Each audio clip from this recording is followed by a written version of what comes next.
Pardon? Yeah, they usually give me 5. Are you ready back there? Okay.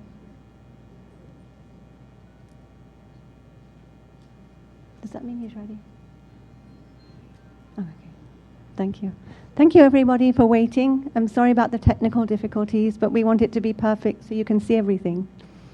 So, Dr. Stephen Greer, having seen a UFO as a young boy, became fascinated with the idea of extraterrestrial civilizations visiting Earth.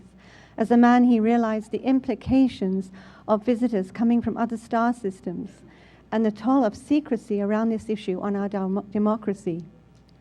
He formed the Disclosure Projects, whose messages have reached over 1 billion people with credible evidence that we are being visited by ET civilizations. And he formed Secrecy, the Center for the Study of Extraterrestrial Intelligence, to, among other things, teach people how to make contact. His endeavors have been very successful.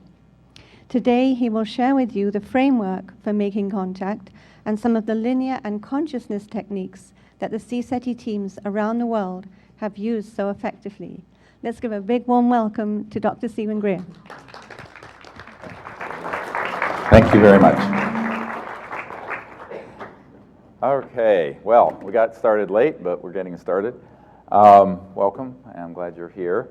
And we're going to have a couple of hours to go through some amazing information. How many people who are here were not at the talk yesterday? This is a problem, because I'm not going to go back over all that. So the assumption was, because we only have a couple hours, but what I do want to do is I'll do a sort of a really tight encapsulation of it, and not the whole hour and a half, and then we're going to move right into the main point, and that is we want to, all of us, when we leave here today, understand how we can make contact, because the system has failed us, and it's really time for us to take this into our own hands. So for 20 years, we've been teaching people the techniques of remote viewing, higher states of consciousness, and contact. This is something that everyone can do. Contrary to what you may think, it isn't difficult. And people have found that if they learn a few basic things, they can make contact, peaceful contact with these interstellar civilizations. And the reason they respond is because they want to have contact with humans. And they want to have a point of contact with human beings rather than through the military-industrial complex. So you're much more likely to be able to make contact with these civilizations than Hillary Clinton or the chairman of the Joint Chiefs of Staff. So that's the good news. The bad news is that this whole subject has been hijacked for about 60 years by people who want to frighten folks. And the reason why that has happened is because there's a multi-trillion-dollar interest group, the military-industrial complex, that's very attached to having the next war be interplanetary. We had, of course, Douglas MacArthur on his last speech to the world from the well of the Congress. This is a matter in the congressional record said in the 1960s, World War III will be interplanetary. A very bizarre thing. People say, what in the world is this man talking about? And it was by then that the plans had been put in place that Wernher von Braun, who, of course, as you all know, invented the rocket for Adolf Hitler, became the core of our space program in the United States after the OSS put Operation Paperclip in place to bring the brilliant Nazi scientists into the United States, and Wernher von Braun was one of them. And he told his assistant for many years, Carol Rosin, who's one of our top secret Disclosure Project witnesses, that in fact a plan had been hatched in the 50s to hijack this subject and to put out the disinformation so that the people eventually would accept that there was an enemy in space and that they would attempt to create an interplanetary conflict. So as we drive around LA and we see all these billboards about Invasion LA, and we hear all the speakers at this conference and others talk about the good aliens and the bad aliens and the whole Manichaean worldview, we realize that the indoctrination of the mind of the human species is almost complete. And that's why we're in an emergency. We're in a true emergency, that people have to rise up and be ambassadors to the universe in peace, without prejudice. And I think this is the hardest thing for people to do, because really what we're about to do And a lot of people don't know this, and I'm not going to start naming names here in terms of people in the UFO and New Age community, but they're really wanting you to trade homophobia and racism and misogyny for interplanetary hatred. And this is why there's this big push to tell people there are these good ETs, which, if you notice, always look like gorgeous Swedish babes, blonde with big boobs and the whole bit, right? And then there are the ones that, you know, the horrible ones who look different and smell different, and they're shorter, or they have funny noses, or this and that. This kind of anthropocentric projection into a interstellar racism is exactly what was hatched in 1953 and was meant by a CIA document that I have in my possession that's talked about engaging Disney Studios to make cartoons and fictional things about flying saucers, to use this subject as an item of psychological warfare, and I'm quoting, psychological warfare and propaganda. And the result has been 50, almost 60 years of very well orchestrated false information that's been put out to the public. Now, a lot of people are listening to this going, does this mean that almost everything I know about this subject is false? And the answer is yes. Here are the things that are true. We are being visited by multiple interplanetary civilizations. They work together. Some of them are 10 to the 6th to 10 to the 7th years more developed than we are, meaning in the hundreds of thousands to millions of years more developed. Others, maybe a few thousand years down the path from where we are. None of them are hostile. They are all, however, concerned with our hostility. So I'm going to put up a great big cosmic mirror, and it's like the man in the mirror thing. And imagine that you've been observing Homo sapiens develop over the last few thousand years, from tribal to nation state to big nations.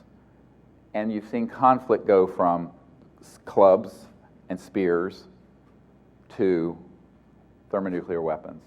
And in the classified projects, the scalar weapons. Everybody saw the Spiral over Norway? That was a scalar weapon, man-made, that was a shot across the bow to warn President Obama to stay away from this subject, because we had just put together the briefing for him. So, unfortunately, we're in a situation where the extraterrestrial civilizations are viewing humanity with both hope and promise and some trepidation, because our technological capabilities have outstripped our social and spiritual development to such a point that we now can not only destroy all life on Earth, we can destroy other worlds, completely destroy other planets. Keep in mind that some of these planets that are at our level of development have never had war, don't have a concept or even a word for it, because they didn't evolve from a primate lineage. Now remember, monkeys and gorillas actually organize into tribes and have organized warfare and kill each other. This is in our genome. 98% of our genome is from primates. Whether you like it or not, it's the truth. What that means is that we're hardwired to engage in this kind of conflict, which is one thing when it's a tribe, another thing when it's muskets. But when you're dealing with scalar longitudinal weapons that go faster than the speed of light, which we've developed for the last 60 years, and you're talking about thermonuclear weapons, which are also very destructive, obviously, then you've got a problem. So the extraterrestrial civilizations, and there's a British intelligence guy I met with some years ago who said, you know, when the first nuclear weapon went off the Trinity site over here in New Mexico, a big red flag went over the Earth, warning, this is a civilization about to go off the rails, and not only can be a threat to themselves, but to other civilizations in space very quickly. Now, a friend of mine is a Harvard PhD psychologist. He says, yes, I think it may be that the Earth is viewed as the intergalactic insane asylum, because the definition, you know, if someone came into the ER, I'm an emergency and trauma doctor, if they're a danger to themselves or others, they end up being committed, okay, until they're not dangerous to other people. What humanity has become is a species at clear a present danger to itself and to others. So there is a component of the ET presence where they're very concerned about what we're doing. And yet, they also see the beauty of humanity, the enlightenment, the capacity for spiritual development, love, the capacity for becoming a people who can really go this next evolutionary step where we renounce violence and we renounce racism and we renounce all the isms and become a peaceful civilization joining others in space. And that's where we are, and that's the choice. That is the choice we have to make. That's what we're being called to make. And that's why we say we're having contact, and it's this final countdown to transformation. We're in the final sequence where we're having to make this choice. And so you have to consciously do it. This is the realm of free will. No one's going to come in here and say, you have to choose to be peaceful. The ETs, Larry King asked, why don't they land, asked me, Larry King, when I was on Larry King Live, he said, why don't they just come and land on the White House lawn? Of course, everyone asked that. I go, whose White House? The Blanca Casa in Colombia? Casa Blanca? Whose White House? Number one. Number two, if they tried, they'd be blown out of the sky. Now, in the old days, there wasn't a whole lot we could do. But by 1947, when we had put into some of our radar domes what are called scalar longitudinal electromagnetic weapons, we were able to switch those on when an ET craft was materialized and disable their electronics, because those craft are totally electronic. They don't have any fuels on board. They're not running with Exxon Jet A fuel. So that's what happened at Roswell. I have an FBI document. It's in our disclosure materials if you go to disclosureproject.org, and you will see that at that time we had a new radar system at the only nuclear bomb squadron in the world over here in Roswell, New Mexico. And when there were two ET craft checking out what in the world we're doing with these nuclear weapons, we turned that system on and two ET craft collided. One went down north of Roswell, northwest, and the other one continued on a westward trajectory and crashed near Socorro. There were actually two vehicles that crashed. One was in smithereens, just pieces. And I know men who actually were there who gathered up and saw the ET writing. It looked like Egyptian hieroglyphs, actually, on the writing. That's true. The other one was fairly intact, and at least one of the ETs survived. And I have a military intelligence guy who actually saw that ET at Camp Perry in Virginia in 1951, still living 4 years later, although not very well, in a crate with shorts on, horrible, being tortured. So this is what's been going on, and this is the true story. What you're going to hear today is the true, unvarnished story about this, and why it is that we have to have an awakening and a mass uprising consciously, peacefully, to make contact for disclosure and to bring out these technologies so the Earth can be saved from its current trajectory of destruction. We are in the time where these crossroads have all come together. Spiritual, technological, social, political, macroeconomic, all of it. We're at this time of maximum potential change, which is both wonderful and breathtaking, because we cannot make the wrong choice. We cannot. So far, we've been making, as a society, not individually all of us, but as a society, we've been making all the wrong choices since about 1895 or so. Were technologies that Tesla tried to bring forward that would have enabled us to have free energy in our homes, which is not a myth, coming out of a generator the size that would fit on this table. And you'd have no pollution, no power bill, no environmental damage. These exist. We've seen them. I'm working with people in classified projects who work on these all the time, the 50th generation of them. Why don't we have them? Because the folks who wanted to keep that stuff secret in 1900, the so-called Gilded Age of the Rockefellers and Vanderbilts, their descendants, not necessarily those families, some of them, and that spiritual mindset of aggregating huge power to a small number of people has gotten more and more and more out of control. This is why we had World War I, World War II, and why they're planning World War III. This is why we went into Afghanistan and Iraq. This is why 9/11 happened. This is why, because there is a huge multi-hundred trillion dollar interest group that wants to maintain control through fear and through centralized macroeconomic control. And so understanding that and understanding how crafty the intelligence community is the only way we're going to free ourselves from it. So we have to say, look, there is no more time for us to play this ridiculous game of spy versus spy and all the war games. And as all of you know, I started briefing people like the CIA director and presidents and heads of state and the UN Secretary General back in the early 90s. And what I have found is that, for the most part, the people who we think are leading the planet have no knowledge and aren't, and the people who you would never suspect are the ones who are calling the shots. And so, as Senator Inouye said in the Iran-Contra hearings, he says there exists a secret government with its own Air Force, its own Navy, its own funding mechanism that's above the law and free from the law itself. Before him, Eisenhower said, beware the military-industrial complex because it will become a threat to our democracy and our way of life. Now, this is from a five-star general who was, of course, a fairly conservative Republican. Why did he say that the day he left office when Jack Kennedy was being sworn in? It was because if you go to disclosureproject.org, you'll see that we have a man who worked with him in the White House at the time, who just passed away, God bless him, who was a lawyer, but at the time was a young man in the Army Signal Corps who saw Eisenhower doodling pictures of UFOs and ET craft and talked to him about the fact that he knew about this issue, but he had lost control of the projects. And this is the tragedy that we have now. The body politic has no idea that the emperor really has no clothes, that the president of the United States has had stripped from his control this $2 trillion operation that Rumsfeld told us right before 9/11 happened exists. Now, I mean, it was no less a figure than Bush's Secretary of Defense who said, we have a $1 or $2 trillion missing out of the Department of Defense. It's more like $3 trillion over the last few decades. And he asked the question, where has this gone? And then boom, the next day, 9/11 happened. And I think what people have to understand is that there's an enormous interest in this subject, even amongst folks like that in Washington.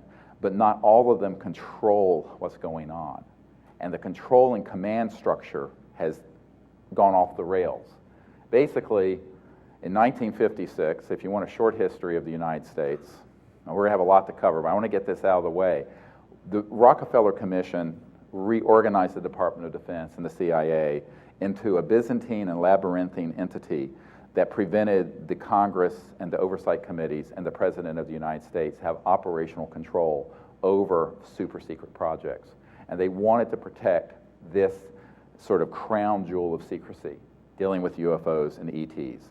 The reason they did is that that was right about the time, that was within about 24 months of when we had finally figured out and built the operating system for how these ET craft move. In other words, we had operational anti-gravity devices. And there's a man, a senior scientist, at the largest defense lab in the United States. He's one of 14 crown jewels. I'm quoting from the Secretary of the Navy who told us this. 14 crown jewels and national treasures in the Department of Defense scientific community. He's on our team. When he retires next year, he wants to work for the Orion Project.org to bring these technologies out because he's built them, he's seen them. He's done things with very high voltage systems. He's a sweet guy. He's about my age. I think he's exactly my age, about 55 years old. Sweet man, brilliant man. And we have about 24 people like that who want to work to bring out these technologies. We do not have the means to build the lab, equip it, and give these people a salary. So the problem is, you guys have to find that for us because I don't have it. If I'd stayed working as a doctor making $500,000 a year, I could have paid for it myself. But I've given that up. I'm just being blunt with you. And so now we need $5.7 million yesterday. So go find it for us. Someone in LA has enough money to do it. And it's all networking because this is an emergency and we can do this. But the question is, why hasn't it happened before? And it's because of moral courage, the lack of moral courage. And I talked about this yesterday a great deal. The President of the United States before W was a man named Bill Clinton. And after we provided the briefings for him and his CIA director, he sent his good friend to my home and said, look, if the president does what you're recommending, he will end up like Jack Kennedy. And I thought he was joking, and he wasn't. And I said to this man, I said, well, what do you want me to do? I'm just a country doctor at the time in North Carolina, rattling around in an ER, taking care of shootings and stabbings and car wrecks and heart attacks and strokes and all that fun stuff. And he said, well, we think you can do it. I said, oh, yeah? I said, what are you saying to me? And he said, the president and the CIA director and the people who are part of this secret group that we've found out think that you can do it. The 1/3 of Majestic, this is called Majestic 12 group, Magi, Cosmic Ops, think that you can do it. And why don't you do it? And I laughed. And this is exactly what Lawrence Rockefeller said to me. I was standing out on his deck in the Grand Tetons. You know, they own the Tetons. Of course, Rockefellers owned everything. And they gave it to the, if you've ever been to Grand Teton National Park, that was all owned by the Rockefeller family, but they kept out this absolutely amazing ranch where I've been there. And Lawrence turned to me and said, well, I can't do it because my family's already jumping up and down on my, should I say what he actually said, on my nuts. And it's hard to be honest because people like to sugarcoat everything. And I said, well, Lawrence, you know, we need your help, because he really was wanting to defect from his brother at Chase Manhattan Bank, David, and bring this stuff out. He says, oh no, I can't. My family is really upset with me that I'm even hosting you and the Clintons and all this stuff. And I said, well, Lawrence, you're old and you're rich and you're a Rockefeller. He said, doesn't matter. Blood's thicker than water, and I can't do it, but you can. So then I went to the head of the National Academy, the Deputy Director of National Academy of Sciences, who said the same thing to me, and to the members of the Intelligence Committee of the Senate, the Select Committee on Intelligence. And what I found was that there was this enormous cowardice in our society where people really want to have, and I found out eventually someone just pulled me aside and they said, look, you're expendable because you're not important, and this is risky, and no one wants to take this risk. So you're the expendable vehicle. I said, okay, I get it. And so it has come to pass. So I ended up leaving medicine to do this because I realized that we have a sacred obligation to now take the earth and protect it and nurture it and lift the burden we have placed upon it. Because if we don't, the earth shall cast off her burden. Take my word for it. She's a living, conscious being. And we then have to make this choice that we're going to do this with her and for her on behalf of not only ourselves, but the 20,000 generations waiting in the matrix of consciousness to manifest here. Because we're not doing something. It used to be, I'm part Cherokee. My dad was half Cherokee. Growing up in the South, it was called a half-breed, which is a pejorative racist term. My life's been very interesting. I had a black girlfriend in high school and the whole bit. Now I'm married to a Jewish woman for 32 years. And oy vey, what a geschrei. Umbashreen. I know all the Yiddish. I know more Yiddish than most Jews because we lived in Israel for 3 years.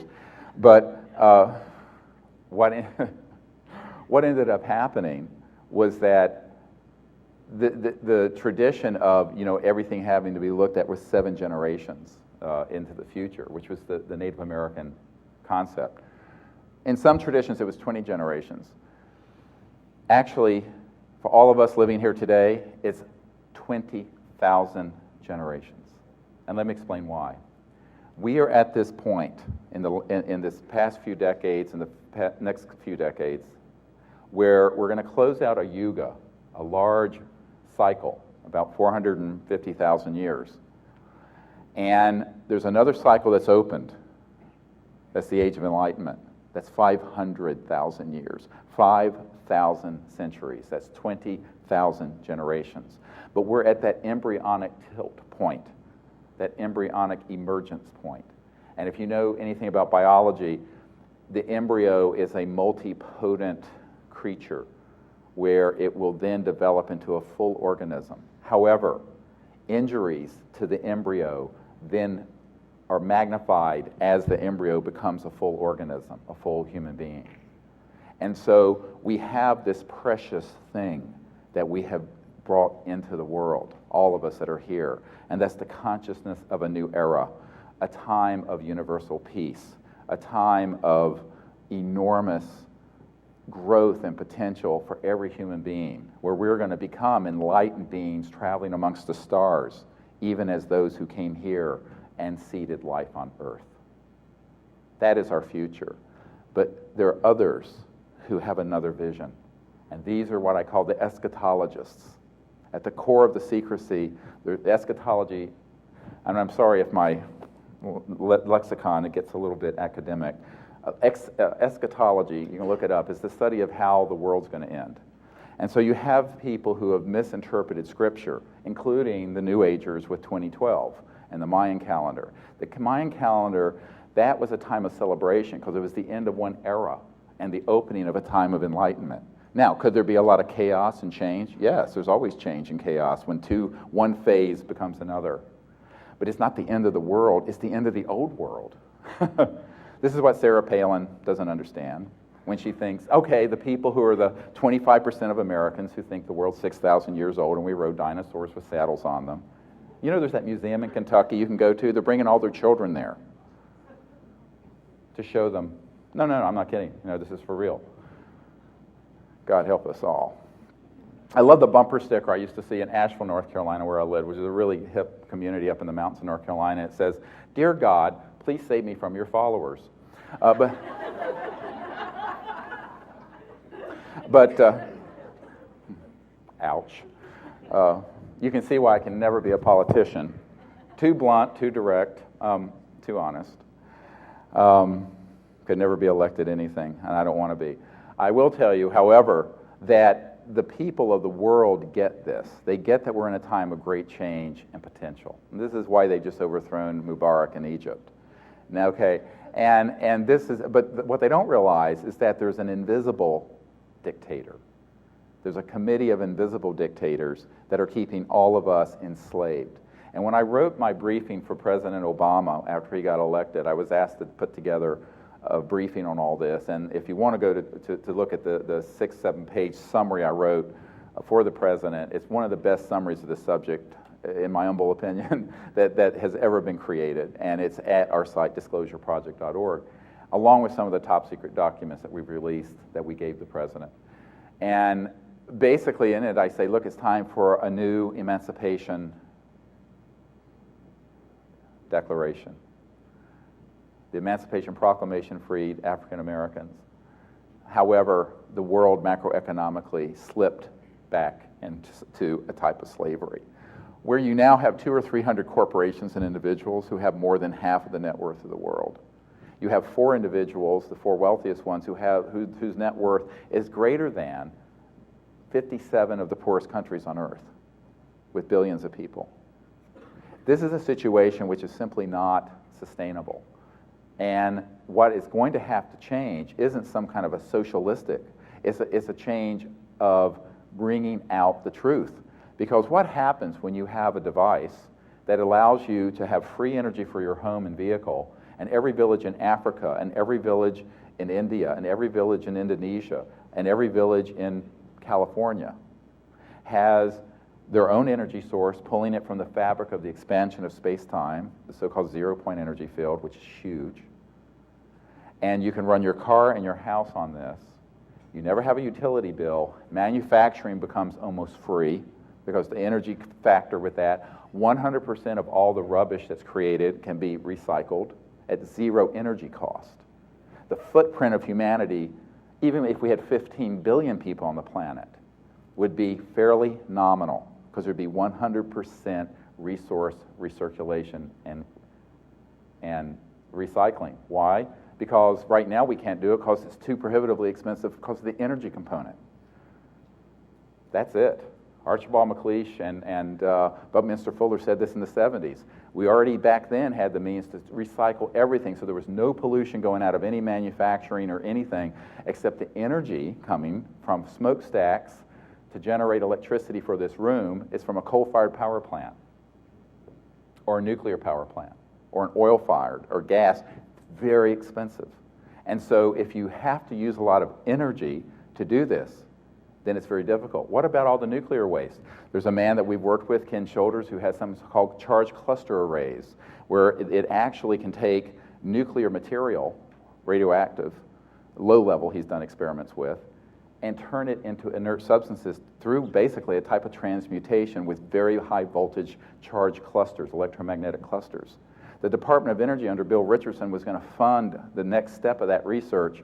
The grant was announced, and this secret group, Majestic, circled its limousines around the Department of Energy, threatened Bill Richardson, and they withdrew the grant after it was announced, which is almost unheard of at the Department of Energy.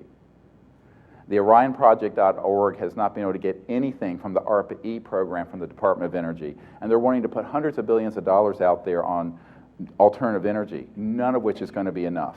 Now, solar's great, but how many people here, I just want to see, how many people have $100,000 to put a solar farm on their house? I just want to see. 1 or 2 people, yeah, that's it. You know, out of 100 people, there may be 1 person who could afford to do that, to make it truly independent, energy self-sufficient. None of you can run your car off of it because it's not dense enough. These technologies that the OrionProject.org are looking into, and which are behind the UFO propulsion system, I'm trying to explain the secrecy here real quickly, pulls energy out of the fabric of space-time. And what does that mean? It means that every cubic centimeter of space in this room has enough energy to run the Earth for a day. Think about it. Every cubic centimeter. Now, the zero-point energy field has been proven and been published in physics journals and scientific journals. The Casimir effect from, I think, the 1950s was proven to exist and is real. The question is, can you do this on a large enough scale to run a home or a car or an aircraft? The answer is yes. And when they discovered that they could do it, beginning with the early 1900s, with these generators that Tesla and others were doing. You know, J.P. Morgan turned to Tesla and said, look, this is great. You have a car running on free energy and electricity, but if I can't put a meter on it, meaning gasoline or electric meter, then you're not going to come out with it. That was J.P. Morgan. But now the descendants of J.P. Morgan and the masters of the universe, I call them MOTUs, M-O-T-Us, the MOTUs at Goldman Sachs and all these places, they do not want this stuff out because there's a $600 trillion nest egg that they're sitting on, trillion. Now, today the president released a $3.7 trillion federal budget, $1 trillion of which will be borrowed from China, mostly, and Japan. But think about it, that's the whole budget of the United States of America government. All of Medicare, Social Security, defense, everything. This thing we're talking about, the nest egg they're protecting, is $600 trillion and counting. That's all the oil, gas, coal, petrodollars, derivatives, futures markets, utilities, transmission lines, oil fields, nuclear power plants, internal combustion engines, jet engines, rockets. All of it is obsolete. And they knew that in 1954. I can give you the date, October of 54, when all this stuff went black. They were until then, the aerospace journals in the early 50s were talking about anti-gravity and free energy. You can go back and look it up. It all went black because they finally got this totally operational, and these industrialists came in under the Rockefeller Commission, reorganized the Department of Defense. Everything I'm telling you is a matter of historical fact. You can go look it up. And what we have today is a retarded civilization, because what the ETs and what the cosmic being and what Gaia has been wanting for humanity for 100 years is for the children of the earth to be here in abundance, to be here in love, to be here living in peace, where we're not fighting over the last barrel of oil and invading countries for it. And that has all been hijacked by a bunch of people who are kleptocrats, the kleptocracy, people stealing, and who are wanting to amass more and more power. It isn't the money, because once you have a few $1 trillion, it isn't about money. Money is whether or not I can put all my kids through school, which ain't cheap when they're going to Stanford and Yale and everywhere else. However, the problem is we're nerds, total nerd. I'm a muscle nerd, bench 410, and all. Okay, I like being a muscle nerd. So I just look stupid. I know, outrageous. What has happened is that all of this emphasis on secrecy has been because people want to control the power game. And what happens when you have free energy? In UFOs, if they're disclosed as real, the first thing any scientist is going to ask, who has an IQ over 2, I mean, if he's got a pulse, he's going to go, I'm going to show you some images today. How are these things moving? Where are they getting the energy? How are they going from hovering to 50,000 miles per hour and making right-hand turns on radar. We have the radar tapes from the FAA. I have CIA, I have it all. All this is in disclosureproject.org. It'd be the greatest documentary and film ever made if there's anyone in this room who knows someone who can do it and give us creative control over it so it doesn't end up being alien invasion of LA. So, which is why I've never done a big movie, frankly. They all want to turn it into this horror flick because it's Hollywood.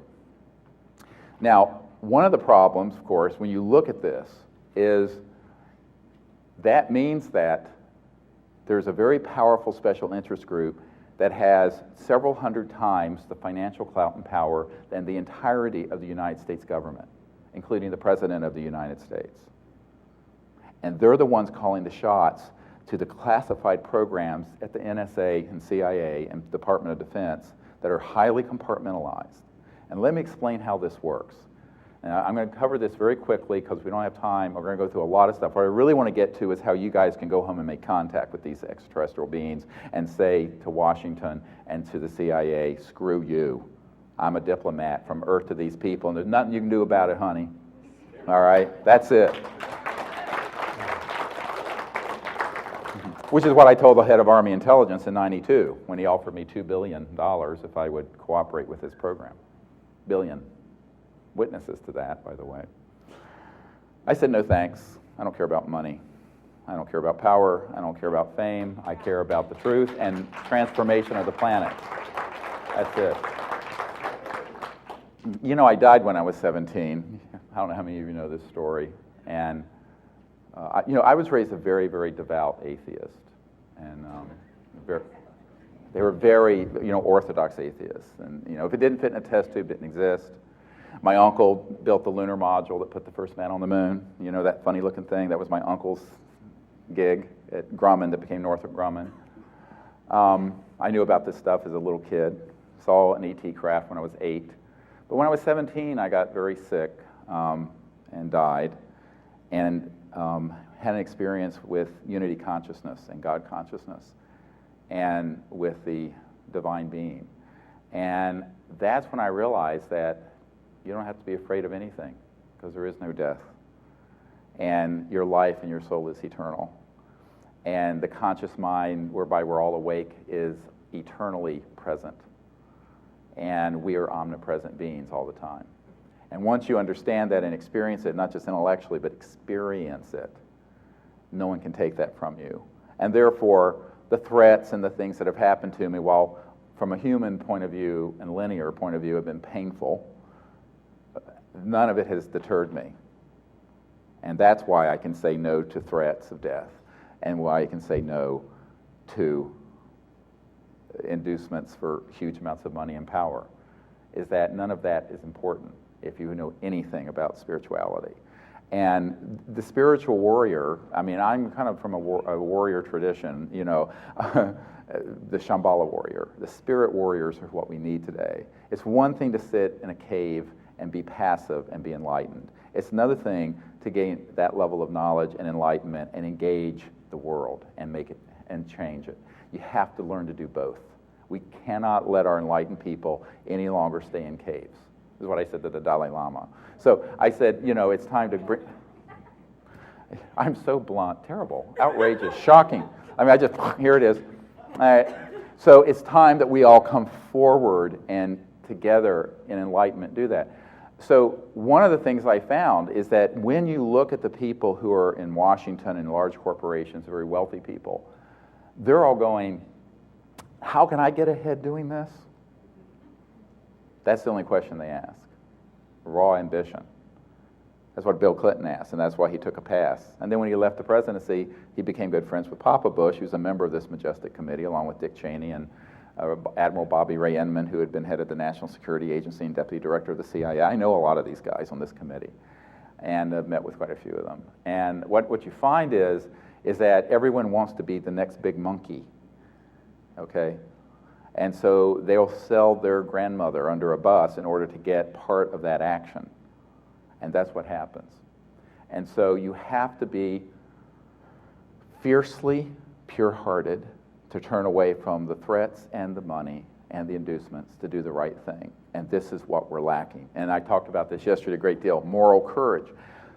Ultimately then, this is all going to be on the shoulders of those of you in this room and the 300 or 400 people yesterday who heard this, and the millions who've seen Disclosure Project, is that they're going to have to realize that the disclosure has happened already because the president and the Congress refused to do it because they were afraid of being either ridiculed, which is the best way to keep things secret, is you marginalize the subject and ridicule it, or they were afraid of actually being snuffed, taken out. And ultimately then, it takes us common people or everyday people, and it doesn't take that many of us. You know, if a few people join together, huge things can grow from that. And when I started this project in 1990, it was really because ETs contacted me and said, pick up that which you have dropped, which was my interest in ET life and contact. And I literally was visited by it, and this was within about 60 days of when Paris de Cuellar was abducted out of his limousine in New York City, made to look like an alien abduction by the intelligence community. And that ended the disclosure effort of 1989, when the Cold War was ending. I was plan B, or F. I don't know what plan. I mean, I'm somewhere down the line. So I got taken out of mothballs. And I, worked for years as an emergency doctor and supporting 4 children. And now I have two grandchildren and one on the way and the third one. And I think, oh my God, here we are in 2011, still using oil and gas and coal and nuclear power, still firing at ET craft when they begin to materialize near Earth orbit, still without any diplomatic effort from the UN and the State Department. And it's quite clear to me that now that 70% of the public, through Disclosure Project, now know about UFOs, because what we did when we did this Disclosure Project event in 2001, 10 years ago, is that it unleashed the global disclosure movement that has led to the French government releasing hundreds of thousands of pages of documents, the British government releasing them, New Zealand just opened their files. And I do a lot of work behind the scenes. I have a home in Washington, I meet with people all the time. So this is happening. And when a third of the people thought ETs were real and UFOs were real back in when I started this effort, when I first briefed the CIA director, now it's 2/3 or 70% of the people know that UFOs are real and the government's hiding things. And in fact, 2/3 of the group Majestic, the Magi group, that are keeping this secret in the military-industrial complex support disclosure.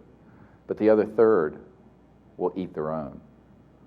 And that's why it's still not officially acknowledged.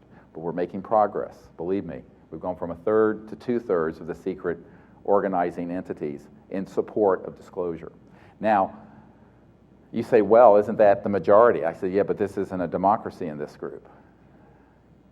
All right? The 1/3 who are the hardliners are also the 1/3 that like to kill people. They're the ones who are the eschatologists who want to see the world go through a collective death experience. They're the ones who worship destruction. They're the ones who want to see us go to World War III. They're the ones who, when someone in their own group steps out of line, like former CIA Director Bill Colby, who was going to provide for my group an operational free energy device and $50 million in seed money to get it out to the world. This was in the mid-90s. They found him floating down the Potomac River the week he was going to meet with a member of my board. That's welcome to my life. So this has been very difficult. And what you find is that the majority doesn't rule even within these classified programs, and it's all very compartmented. And left hand doesn't know what the right hand's doing half the time. For example, it wasn't until we came forward with the information about PLFs and ARVs. Everybody know what those are? Programmed life forms and alien reproduction vehicles. Now, since 1950s, we've been building these things that look like UFOs that fly around. And Lockheed Martin, and there's a facility up here near Palmdale and Lancaster that have them. I know where all the facilities are. The state-of-the-art ones are in Australia and in Dugway near Salt Lake City, Provo, Utah. All underground. They're all connected through underground connectors. These devices were put into place in the 50s. And the early models, their startup mechanism, we have actually a schematic and a drawing from a guy who saw one of the early models, was a 24-volt marine battery. So you had this 24-volt marine battery. Anybody who's here is an engineer or a mechanical guy. And it would start up and go into these series of coils and high voltage resonant things. They would then pull energy out of the 0-point energy field and do it in a counter-rotating vortex, that thing that would lift. And it could just hover there in the hangar. And these were from the 50s and early 60s. I know guys who piloted them who are on my team. I have 550 top secret guys now that I'm working with. When Disclosure Project occurred, it was 110. Now it's 550, 5 times the number. And I get a new one every week. Pretty much every week a new one comes forward. So the question is, and these are people from deep inside secret government programs or corporate programs working on this. So I'm the sort of the, there's the Majestic secret government, parallel government. There's the regular government that we think we elect and appoint and manage. And then there's a third thing, and that's our group.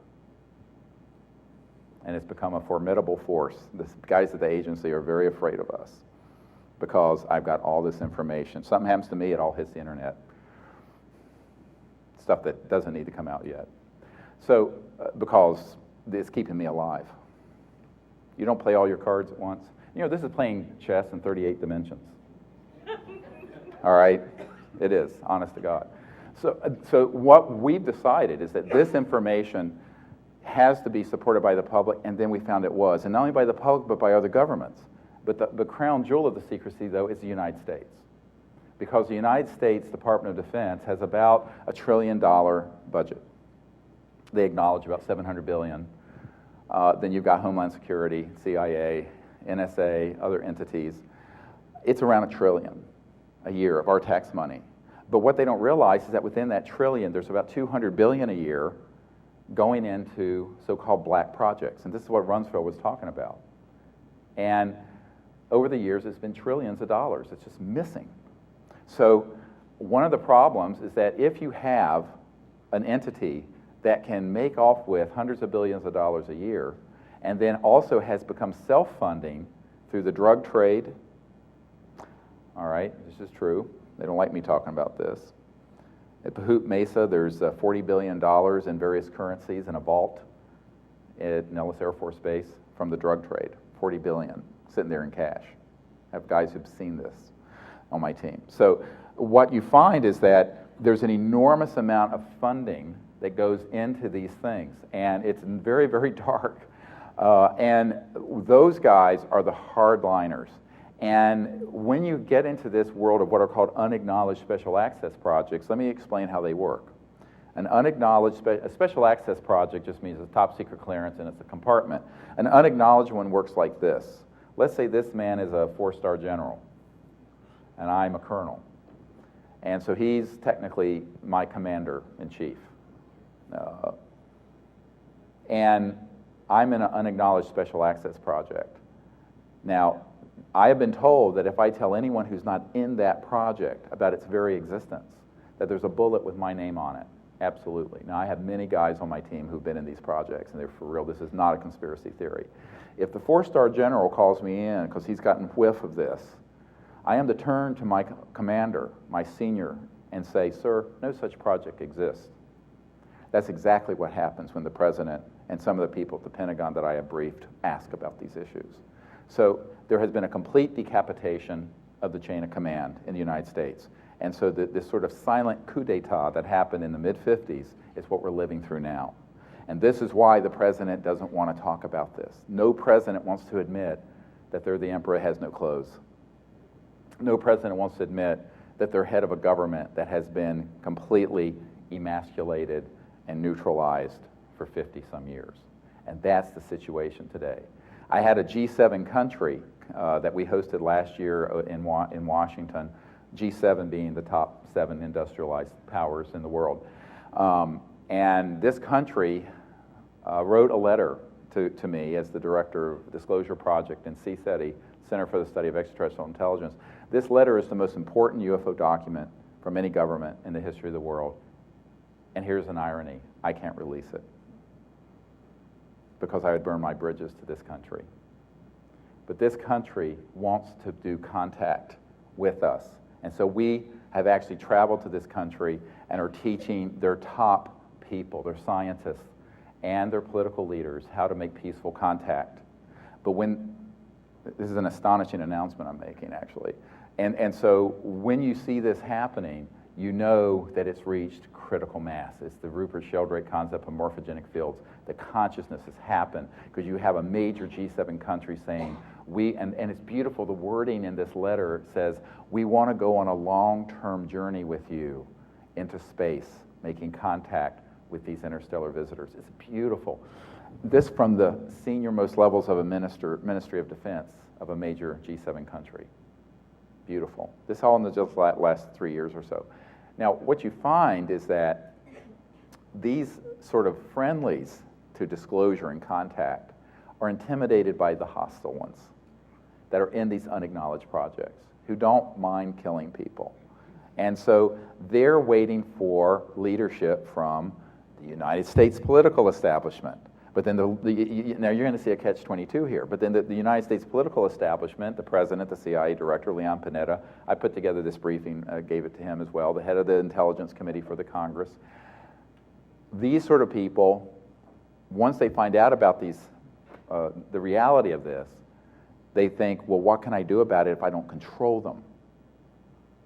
And this is exactly what the CIA director, Woolsey, said to me. How do we disclose that which we have no access and control over? This would highlight the biggest constitutional crisis in American history, and nobody wants that to happen who are in power. So they take a pass on it. They kick the can down the road and into my lap, and now into your lap. So it's our task now. You see? That's how this is the Washington two-step. And that's how it works. I swear to God. So now, to give you an idea of how deep this runs, is that I did a briefing for the head of intelligence for the Joint Chiefs of Staff. And this man, who is an admiral, was given a document that I have here, and it's now on our website, disclosureproject.org, and it's a National Reconnaissance Office document that lists the project names and code numbers. And it's from the 1990s. It's not from an old one from the 50s. So at the time I did this briefing, this was all fairly recent actionable intelligence, what we call actionable intelligence. So this guy wanted to know about this subject, so he called up this one compartment that he recognized and said, look, this is Admiral so-and-so, I'm the head of intelligence for the Joint Chiefs of Staff. And the people who were working that operation said, yes, sir, we know who you are. Of course. I mean, it's the head of intelligence for the Joint Chiefs of Staff of the biggest military in the world, so you think they have some juice here, huh? And they say, and he says, well, I want to be read into this project. And they say, sir, we cannot discuss this project with you. You don't have a need to know. And he says, well, God damn it, if I don't have a need to know, who does?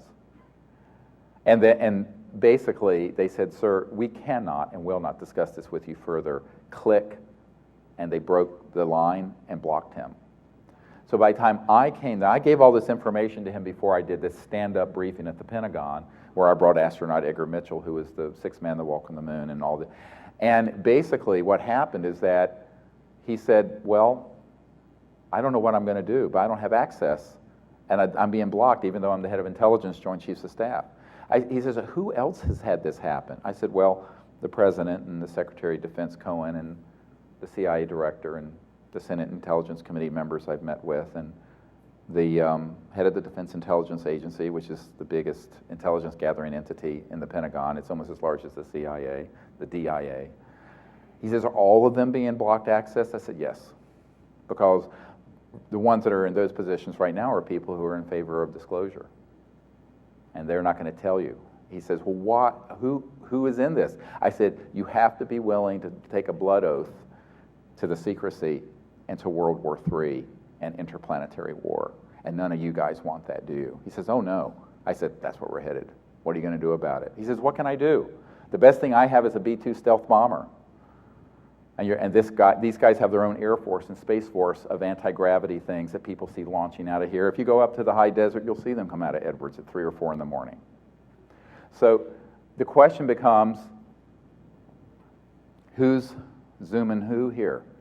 What government's really running the show? And it's not the people we elect and appoint. Now, could they get control of it? Yes. but they'd have to have a lot of courage, and that's what's missing. So what I tell people is that the thing that all of you have that they don't have is moral courage and the knowledge and the spirituality to do this. And that's why all of you can become ambassadors from Earth to these civilizations. All of you can become a point of change that then radiates out non-locally through consciousness to the 7 billion children of Earth. That's how consciousness happens. That's how change happens. And if you understand that dynamic, you understand how powerful a few people are. Now, the Center for the Study of Extraterrestrial Intelligence, CSETI.org, we've now trained a couple thousand people all over the world to do this. And we're going to actually do a 3-day event in Orange County down here in Irvine, Friday, Saturday, and Sunday, if you guys want to come. And it's going to be an event where we, during the afternoon, we go into how to go into remote viewing states and meditative states and contact using consciousness. And then we're going to go out under the stars or the clouds, I don't care what it is, we always go out. And we're going to make contact at this canyon in State Park that is we've reserved just for the group, that's closed at night, and we're going to have access to it. And when we were there about 15 months ago, we actually had an ET vehicle come right into the valley, and we had an ET voice materialize right in the center of the group that we recorded. That's on this video. Now, one of the amazing things about this is that when you realize that every human being can contact them this way, then you understand that the power of control that this other group has is a paper tiger, completely. And it's all in your mind. So free your mind. And that's what I really want to share today, is how to free your mind from that and be the people who make contact and do disclosure and help the OrionProject.org bring these energy devices out, because it's very, very unlikely that we're going, now, you know, I still provide briefings to people like the President and members of Congress, and there's some great support we have in Washington and in Paris and in London and other countries, but I really see the change happening from us. I see the change happening from people like you and me, rather than the people who we think are leading the world. Because I think we're actually the leadership of the world, everyone in this room, all of us who are conscious and awake. And because when you do something from a higher level of consciousness and a deep state of samadhi, and you intend it from there, that's how you manifest reality. That's how I manifested the Disclosure Project, being a country doctor in North Carolina. That's how I manifested CSETI. That's how we manifest contact. That's how we're going to manifest a whole new world. Because here is the world all of you know the world we're living in today, which can be rather oppressively depressing when you contemplate it, with the poverty and the wars and the corruption. However, there's only a few people who really benefit from that system. It's like in Egypt, there were a handful of generals and people benefited from that system. The rest didn't. That's why 40% were in poverty. But what you realize is that the people who are in the system, it's sort of like the Matrix, and I'm Morpheus giving you a red pill here. You are the guys, all of you are the ones who can awaken and effect change immediately and easily. And that's the message of great hope, because here's the world that is not on the far horizon any longer, but is right here, very close. A world where we have open contact with ET civilizations peacefully. A world where all of these sciences and wondrous sciences and technologies that have been withheld from the Earth for 100 years are unveiled and benefit all the children of Earth. And with that, the abolition of economic slavery and poverty in a generation, I mean literally in 20 years, there would be no poverty on Earth, none. The healing of the Earth's biosphere would take place in 10 to 20 years. All nuclear waste and chemical waste could be transmuted into inert, benign materials. These technologies are extant on Earth today. This is what the world we can have. And on the foundation of that of justice and abundance, we can have peace. Because we're no longer going to have to play one race or one people or one religion or one group over another in order to advance another species. But be careful. Let's not unite the world against what Wernher von Braun warned about, the false alien threat. This is the biggest problem with disclosure. This is the hugest problem. For years, I've thought of retiring from doing any of this because so much of my work has been hijacked by charlatans who have then turned it into Alien Invasion or Invasion LA. And people come to my things, they find information, and they turn it into a horror flick. They take the stuff we've done and they turn it into another book, and they'll tell you that the evil reptilians and the Greys are here to eat us for lunch, and the Venusians and the ones that look like they came from Scandinavia are our friends, and we're going to have this big. This is all part of a Manichaean, absurd paradigm propounded and actually forced out onto the public through either unwitting dupes of the intelligence community or the intelligence community itself. And the purpose of it is to cause people to have a new enemy. And even if you say, well, there are 1,000 ET species out there that are good, but there are a couple that are bad and we need to resist them and fight them, they've got you. They've got you in the Manichaean, they've got the new enemy. And that's what they want you to believe. This is why so much work went into PLFs, programmed life forms. And if you look at the videotapes of some of the things like what Stan Romanek, I've been at his home, that one that's in his kitchen that's going like this, that's actually one of the PLFs. And the intelligence community had called him up and said, Stan, this is one of the fake ones. Now, he may have had real contact. I don't know. But I know what that one was. That was a robotic, artificial ET, what I call an alien. See, ETs are extraterrestrial, interstellar civilization. Aliens, if you use the word alien, you're talking about the man-made stuff. Because alien is a xenophobic negative word, so I never use it. To me, it's like it's a racist term, alien. I never use it. So the thing that are the aliens are the Greys and the reptilian and these other creatures that we've been manufacturing. Now, when did we start doing this? Back in the 40s and 50s. So the facility at Dulce, at the Four Corners area, is a genetics lab. There's a genetics facility at Sandia. There's a facility in Australia. There's a group of physicists I know who work there, and there are these things that look like Greys and others coming off a conveyor belt. And they have integrated circuits in their neural complex, and they're put on board these ARVs that look like UFOs, and they use electromagnetic weapon systems and chemicals, and they abduct people. That's what happened to Paris de Cuellar. So and then they have implants. Now the implants, if you look at the implants that are being made, EG&G and a group of other high-tech electronic firms, E-Systems, have been making these in Siemens for decades. If you look at the tape we just released, posthumously, from a guy named Pollock, disclosureproject.org, top secret guy. He had worked with a man who developed, back in the 70s, some of the implants that they began to mass produce. Siemens made about 2 billion of them at the time. And these are implants that are RF frequency, radio frequency, and they both connect to satellites, but they can receive signals. And they can affect on a scalar level of what are called psychotronic and radionic type of effects. These are the ones that are being put in people. And the folks who are extracting them, I've looked at the data on it, and I'm going, yeah, but I know who's manufacturing this. Now, what they're going to do is say, see, the aliens have done this. So this is the cosmic 9/11 that none of you know about and that no one wants to talk about. And this is why I've been blacklisted off of George Nuri's show, because I talked about this. Coast to Coast won't let me on because I've revealed this. Yeah, that's true. The truth of, yeah.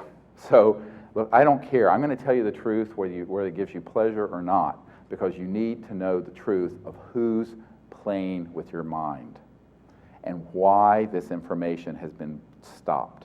They are desperate for people to have a new enemy. Because, look, there are 70 al-Qaeda in all of Afghanistan. This by the acknowledgement of the CIA, 70. This, we have 140,000 troops chasing at a cost of over $100 billion a year. Come on. They have to keep this machine alive, and the next big thing to play is the alien card. And we're about a minute, a nanosecond from that. Don't be fooled again. And this is why I am the most hated person in the UFO field. It's because I am absolutely, have the data, I have the documents, I have the witnesses, that in fact, There are abduction squads being run by secret government human entities using programmed life forms and ARVs, alien reproduction vehicles, and very advanced electronics. This is not a conspiracy theory. It is exactly what's happening, and this is why you have all been diseducated. Not miseducated, deliberately diseducated, for the purpose of preparing you. And the New Age and UFO subculture is the vanguard of those purveying this information to others, ironically.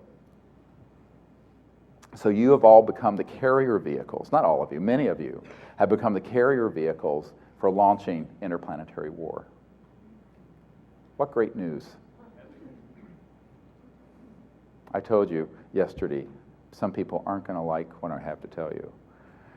The truth will set you free, but first it will piss you off.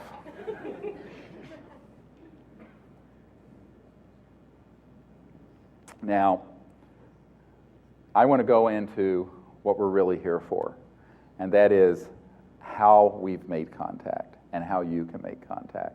Now, in a couple hours, you know, it's hard to cover a whole week's worth of training material, but I want to give you a sense of it because you guys are all conscious, and it's Conscious Living or Conscious Something Conference.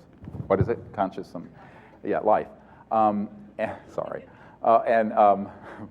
I'm on a jet every week. I have no idea where I am. I think I'm in LA. But the truth about it is that we have within us something very beautiful, and that is the mind. And the heart of the mind, the heart of the compassion that the Buddha talks about, is the fact that we are all one people. If you look at the logo, it says Secrecy, one universe, one people. There's actually one being shining through the eyes of every body in existence, every sentient creature. And when you look at the stars at night, know that every star system that is stable has planets with beings who are capable of knowing this cosmic being, who are awake. That is true.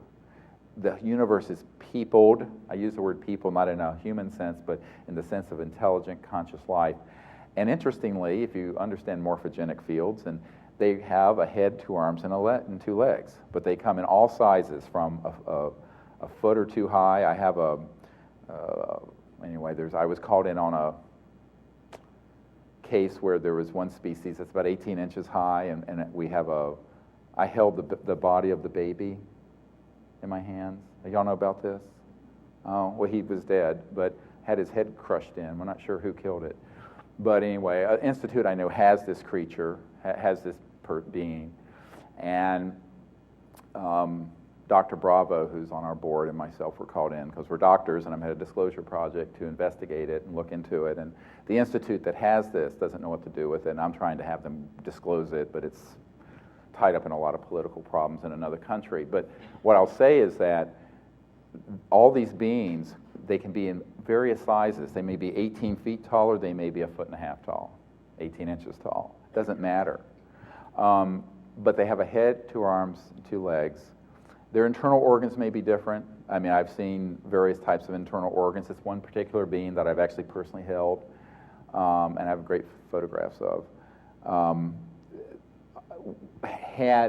We could see the neural tissue, but had a very different chest cavity. It had 10 ribs instead of 12. It had, only 1 bone in the lower leg and the forearm instead of 2. You have an owner. Anyway, the anatomy. So, what was interesting is that it was bimorphic, and it was the phenotype I'm going into science terms. The physical expression was very much like a humanoid, but it had very different features. It had only 4 bones in the skull instead of 6. It had 2 bones that came across in the middle in the forehead instead of 1 frontal bone. I mean, it was totally, anatomy was fascinating from the point of view of being any other doctors here. I mean, it's really fascinating. But what you realize when you have contact, which we have had with hundreds of these different species with Secrecy, hundreds, is that they're all conscious. And here's where we're going to all meet. This is where we all come together. Black, white, gay, straight, male, female, Alpha Centauri, Andromeda, Zeta Reticuli, wherever. We're all awake, and the conscious mind is a singularity. And you know, Erwin Schrödinger, who was the father of modern quantum mechanics, said that the mind is a singularity. There's the total number of minds in the universe is one. And so all of you sitting in this room, you think you're attaching to your ego and your body. But in reality, that exists. But in reality, the mind whereby you're hearing my voice is one mind. The awakeness itself, the essence of conscious mind. And when you experience that state, this is the samadhi state, you can then go into a state where you see anywhere in the world, anywhere in space, any place in time, space, anywhere. Because the nature of the conscious mind is that it is omnipresent. It means it's everywhere, and that it's eternal, meaning that it transcends linear space and time. And time simply doesn't exist at the level of transcendent consciousness.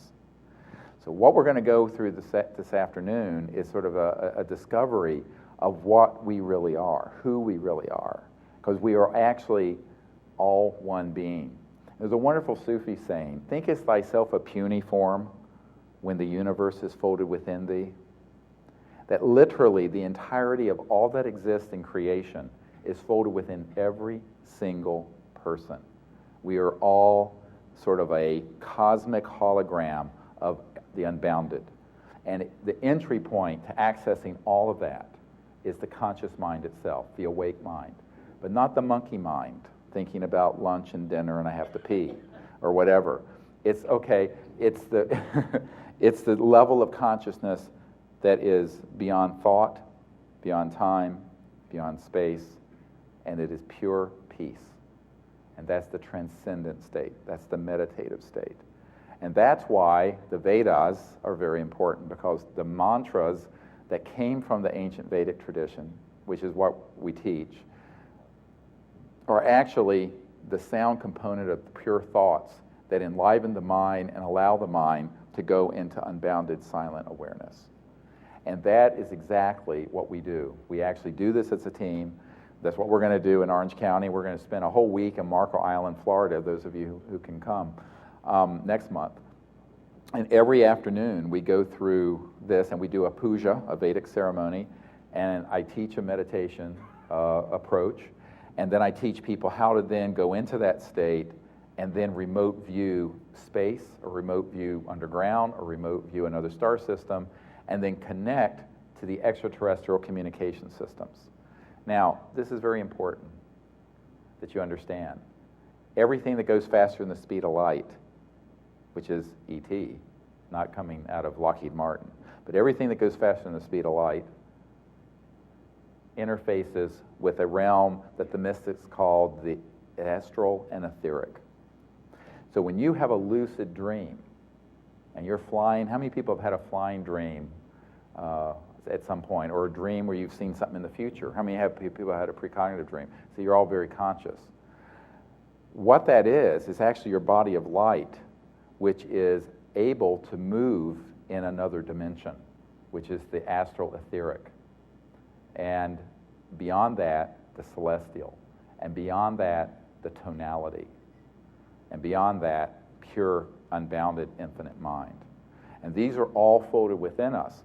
But when you're dealing with an interstellar civilization, when they are moving through space and time, they can take a very high voltage resonant frequency around this thing. It's a Tibetan prayer bowl we're going to use in a little while. And it can actually slip out of linear space-time. Looks like it's disappeared. But if you look with a celestial perception, you'll see it hovering in the room. Still in this shape, but maybe just a hint of it. And it can then blip into linear space-time and blip back out. This is exactly what Colonel Corso experienced when he was out in New Mexico and one of these landed out near the Trinity site where we detonated the first atomic weapon. But that was in '56 when he had this encounter. And what the ETs are able to do with their craft, they can also do with communication systems. So that when you do a visualization in consciousness and you see, if you're in this expanded state of awareness where you've become the cosmic being and you see a spacecraft out in space near the Earth in a mountain, on another star system, you can then connect to the ETs and through them to their telemetry systems. Okay, so like I have this little black box here that's transmitting. This is at the speed of light because it's electricity. It's the speed of electrons and stuff. But imagine that they have a box that interfaces with coherent thought. Okay, and that thought is emanating from an expanded state of consciousness. So we call this coherent thought sequencing, and we're going to go do this in a few minutes. And the coherent thought sequencing enables all of you to then connect and then show them where you are. So what we do, there are three major steps to this. First, going into unbounded mind and the state of the samadhi, the relaxed state of mind. Secondly, to then actively remote view the presence and location of the extraterrestrial vehicles. And then third, to turn that into a vector, where you then connect with their electronics and their individuality and their craft and show them your location. So if you, let's say you see them out near Saturn, and there's a very huge craft out near Saturn now. Had a Defense Intelligence Agency general tell me about it a couple months ago. He turned ashen white when he saw the images of it. One of the ones that we're tracking out in our solar system is 26 miles across. One ET vehicle, 26. It's the size of the LA basin.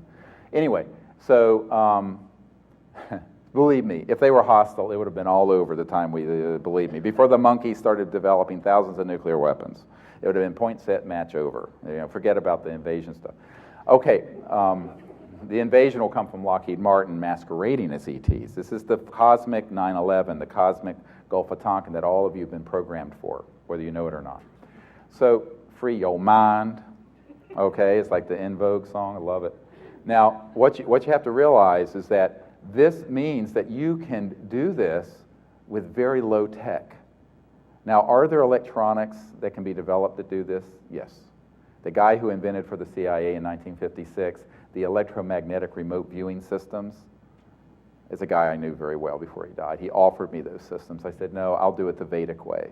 Because before I was a medical doctor, I was a meditation teacher and a Sanskrit scholar, and used to tutor people in Sanskrit and the Vedas and in my misspent youth. So I've had like 8 careers by age 55. Anyway, this is the most difficult one, what I'm doing now. But I think that when you understand that all of space and time and all of consciousness and all that exists in the cosmos is folded within you literally as a cosmic hologram, that your mind is that entry point, the window of your own soul. You can dive through and go into this unbounded state, and then you can see a remote place. You can see the ET craft, and then you give them this vision of your location. So you're bilocated, you're seeing them out near Saturn, and then you show them you introduce yourself, and you invite them to come in any way that's safe and appropriate for that time and place. Get to this in a minute. And you say, I am in Orange County in a canyon in Irvine. Let's say that's where we are, Friday, Saturday, and Sunday, those of you who are coming. And we show them our location. Now, what we do, though, is that we show them our location from their perspective.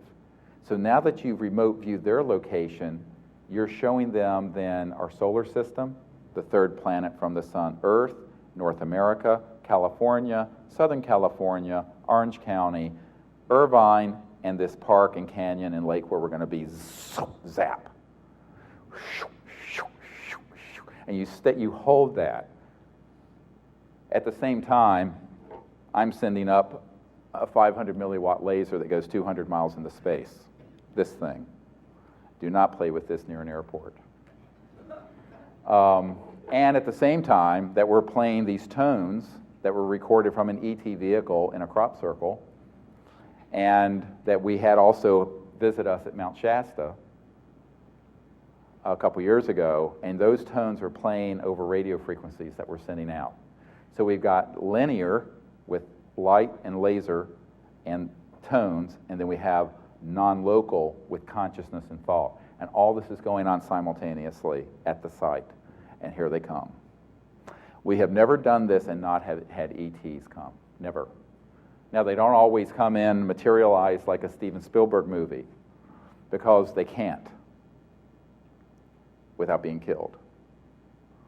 And I want to explain something here. And a lot of people consider this sort of a cop-out, and it isn't. When I started this project in 1990, there were weapon systems in space that were STI cover weapons. The SDI program, the Star Wars programs, was a cover for these weapons targeting ET vehicles. Now, 20 years later, they have gone up exponentially in their efficacy. They actually were in orbit by 1965. There's a man on our team who actually worked with Hughes Aerospace and some of the other big industries back in the mid-60s here in the LA area, who helped put these weapons in space and design them. And these are using not missiles like you think of a bullet shooting at something. They're using what I described earlier, and these are these electromagnetic weapons that can actually completely destroy something faster than the speed of light, because the scalar longitudinal weapons go faster than the speed of light. And so when we're doing this, unfortunately, if I'm around, it's known. So there is constant monitoring from the NRO satellites of my location and what I'm doing, but it doesn't stop the ETs. But what it means is that they may not fully materialize, they may materialize briefly, and then they'll be there in a trans-dimensional form. Let me talk about that for a moment. When you have something that is of extraterrestrial origin, and a woman asked me this yesterday after the talk, because she'd had an encounter with what looked like a spirit being, astral, but it had a helmet and had space gear on. I said, yes, but you have to understand, if you're going faster than the speed of light, you're in a condition very close to what we would call a lucid dream state. That's why that area out at Area 51 is called Dreamland. Because the experiments they've done, the people the men in those systems experience almost like a lucid dream state because they're quasi-materialized. This is being done in classified human projects. Interstellar civilizations, when they're going faster than the speed of light, a priori are not in this form.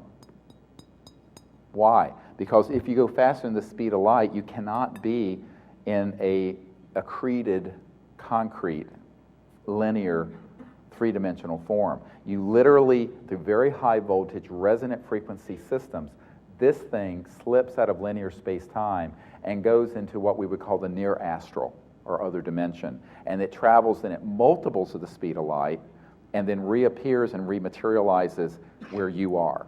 Now, if they materialize or begin to materialize, they send off a series of electromagnetic energies that National Reconnaissance Office satellites have detectors. They're called neutrino light detectors, and they pick them up, and then they target them. We had an extraterrestrial vehicle emerging from Mount Shasta a few years ago, and it was right at the point of materializing. It was in a brilliant white. It was almost like a celestial white disk floating towards us. And in this case, it was a 747, or a big aircraft that had been circling, watching the area, and it fired one of these scalar weapons. And you couldn't see anything. All you heard, and there were people on this who were there, who are here today with my team, you just heard this thing roaring from space, and it plowed a few hundred yards in front of us and crashed into the side of the mountain and actually ripped the trees down and then burrowed into the earth and went just before that thing fired, this ET craft dematerialized. But they were still there, because what we've trained our people to do is to see them when they're dematerialized in the etheric and the astral, the subtle energies.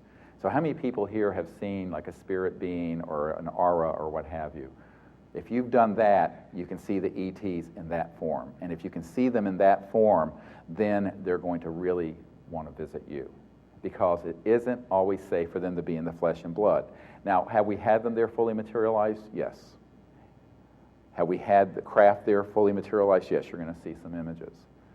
But that's something that I always tell them, please only do what is safe and appropriate for this time and place. Because the Earth, not just North America, you can be in the Brazilian rainforest, is actually an armed camp. And there are satellite systems up there that look for these ET craft as they approach Earth or if they're materialized, and they do target them.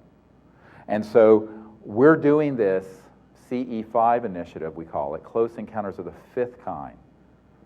Everybody know that. Fourth kind is when you go on board. A third kind is a sighting within a very close range. A second kind is a landing trace.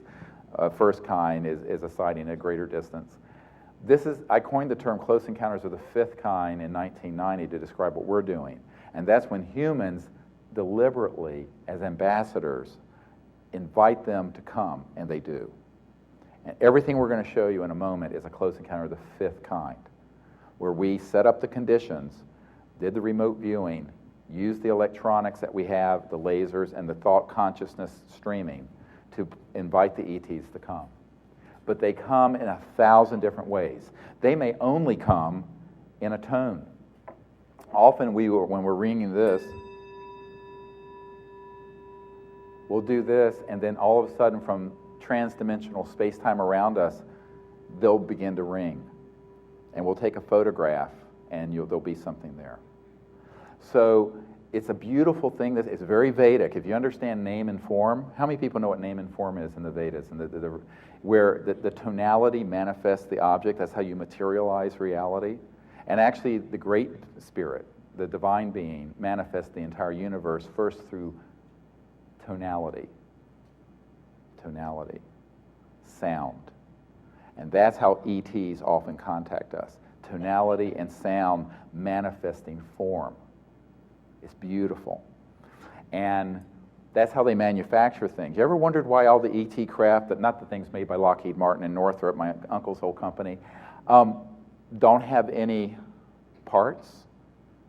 You know, if you study this and you look at it, and the materials are so pure that we couldn't even make them in a vacuum in space, it's because they're not actually digging up ore and hammering them together and then putting rivets in there like a Boeing 747. They're actually using infra-ultrasound, a tonality, that then materializes that craft, their suit, everything. Get it? So if you understand the Vedas, this is what we're going to go through for 3 days in Orange County, because the sciences of extraterrestrial transdimensional reality and the sciences that are within the ancient Vedas that most people have lost and don't understand are like this. Because guess where the Vedas came from? The interstellar civilizations from the Sirius Orion sector. Right? So that's who we are, and that's where we're going. Now, when the extraterrestrial civilizations approach Earth and they're not materialized, how are you going to see them? Well, it's interesting because there may be an orb. Now, we were at Joshua Tree a couple years ago, and a year and a half ago, whenever it was, and we went out into this landing site where a few years ago, a 200-foot diameter disc that was flat on the bottom and came up, and it was sort of a teal green that came straight out of the zenith and went into the Earth. And they were showing us their underground facility at Joshua Tree, which is a national park, which they can invade with chemical and biological weapons, which they've done at other places, the secret government. So when we were there and we saw this, the ET said to me, "This is where we want you to do your work." So we've been going there. And we're going to be there next November if you want to join us. Now, what's interesting is that we were in the same spot last year in 09, in November of 09, and an orb materialized. Not something like you see with a flash bulb. Most of those are dust particles. But this was actually physical. It actually materialized right beside me. And I knew it was a group of ET beings being held there in a trans-dimensional electronics form. Now, you have to get your mind around what I'm going to call electronic astral projection, where an entire craft and all the occupants could be in the form of a plasma-type energy. And all you see in linear space-time is an orb or a plasma energy. But if it were to fully materialize, it may be 800 feet across and have several hundred people on it. Okay? Because you have to understand time and space has plasticity to it. We'll get into this. I mean, we're going to get into too much stuff here. But the basic idea here is that it's another dimension. And trans-dimensional physics are very, very well understood now by our group. And what we're doing is using that trans-dimensional physics to make contact, but also to communicate. So when we're out there, we not only have all these contact vectors, we have all these electronics. And Emery over there has, you know, he's like the gearhead of the century. He's got all this fantastic magnetometers and, you know, electronic field meters and laser detectors and every kind of frequency. So we'll be out in the middle of a national park where there's a dead zone. You can't even get cell phone service. And all of a sudden, our electronics start lighting up. Guess what? There's a new, just last week, iPhone, iPad app where you can go to the App Store and download all the CSETI, CE5 contact protocols, the tones, the meditations, all of that at the App Store. And this is going to go viral. We just announced it. There are a couple hundred people have already gotten it. But this is available now, and it's amazing what it is. It's called the CSETI ET contact app or something. CSETI. So anyone with an iPhone or an iPad, tell them this is available, and you can actually take this. It actually turns your iPhone into a magnetometer. So your iPhone, when an ET craft is materializing or approaching, will have a gauge and a sound that will go off as the ET craft is approaching. This is amazing technology. We've just come out with it in the last week, thanks to Todd Goldenbaum, who is Raven's husband. So, by the way, Raven, stand up. You see her if you want to join us in Orange County on Friday, Saturday, and Sunday. We're going to have all this equipment with us. It's going to be awesome. Now, when you go into this state of meditation, but then afterwards you're standing around with your eyes open, you can actually learn to see these ET beings when they're dematerialized. And then they might fully materialize. In France, about 6 months ago, we had six of them that fully materialized, like this guy here, in the field. And then when I approached, and they were still there, but when everyone began to approach, they dematerialized and then came into the electronics. And Emery was holding a magnetic field meter, a magnetometer, and I had a compass, and they came right into our space transdimensionally. And the magnetometer was beating at the pace of their heart, and the compass needle was going beep, beep, beep, beep. And we're in the middle of this 2,000-acre estate in France. It's so beautiful, the contact we're having. It's in every way you can imagine, and it's physical, and it's transcendental, and it's in consciousness, and it's in every level, and this is why I'm still doing this work. It's so beautiful, and we have never gone out to make contact and not had them come, never. And people say, how many times have you actually seen ET vehicles and craft? I say, several thousand times. In a week of going out, we will see them several dozen or 100 times, depends on where we are in the group, the coherence of the group. And now it used to be, I used to do this with like 100 people out in the field. Now we're keeping them pretty small. So, you know, it would be like 20 people in Orange County or something. We're capping it now because it was too much to manage for me. But the app is there, and the whole training program is at cseti.org and at disclosureproject.org. And what we want to do is have tens of thousands and then millions of people doing this that just overruns the secret government. Because this is what the Army intelligence guys didn't want me to do in 1992. When they saw the contact we had, they said, what the hell are you doing? Because they knew we had discovered the Rosetta Stone of contact. And that is all within yourself. Yes, the lasers help, the electronic tones help, but the fundamental reason I'm here for conscious life, living, whatever it is because this group is about consciousness. And that is the science of the next millennium. And if you understand that conscious mind is an unbounded, non-local field that is always within you, you don't have to go anywhere. You don't have to be on a bed of nails for 60 years. It's always within you. All you have to do is be still and know that I am God. Okay, that's saying, be still and know that the divine being is within you. And then you utilize that aspect of your mind that's omnipresent to see any place and contact them and invite them. And we do this in a spirit of universal peace and without prejudice and without fear. Now that's the hardest thing, is because most people have seen too many movies and seen too many books, and they go out there and they go, oh, well, you know, it's great if ones that come and that look like Norwegians, but if there's another one, I'm going to be afraid. I'm going, no, you're not ready to be an ambassador. You're still living in the world of duality and the Manichaean worldview that your mind's been colonized with. We welcome all species, any race, any color, anyone from any star system. If they can get here and they're allowed off their planet, it means that they're peaceful. Because, how do I know this? We've tried to go off our planet. And the guardians of the universe have said, "Niet, no, not going there yet. Go home." This is what Neil Armstrong meant when he said, when we landed on the moon, the crater was crowded with extraterrestrial vehicles, and they did not want us coming out there yet. Why? Because we were going out there as part of the Cold War. We were in a space race with the Russians. We were doing this within a paradigm of division and militarism and war. The entry ticket to going out into space is universal peace. Not just peace on Earth. That's too old. That should have been 100 years ago. Peace in the cosmos. Peace universal. And that's the time we're in, because that is the requirement of the current hour. It isn't enough to strive for world peace.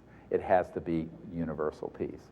Because God help us if we unite the world around an Independence Day type scenario where all the people of the world are united in peace, because we're fighting an interstellar civilization that's being masqueraded by the secret government with ARVs and what have you. Don't be fooled again. I had a man who was on the planning committee in 1974 for the intelligence community and the corporate aerospace world, who came to the briefings we put together for Congress in 1997.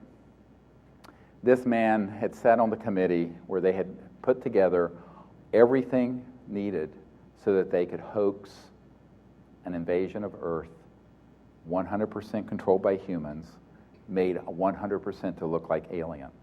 And he said every single world leader will be deceived by it. That was fully operational by 1974 that he knew of, and I have learned before that. This is why we have to be extremely careful, I mean extremely careful, not to buy into the xenophobia and the fear. Because I can tell you right now, the only thing we have to fear are our fellow humans on this. And the extraterrestrial civilizations, every single one of them that we've had contact with, are peaceful, understand cosmic awareness, they're transdimensional, and let's face it, if they wanted to make trouble for us, it'd be over.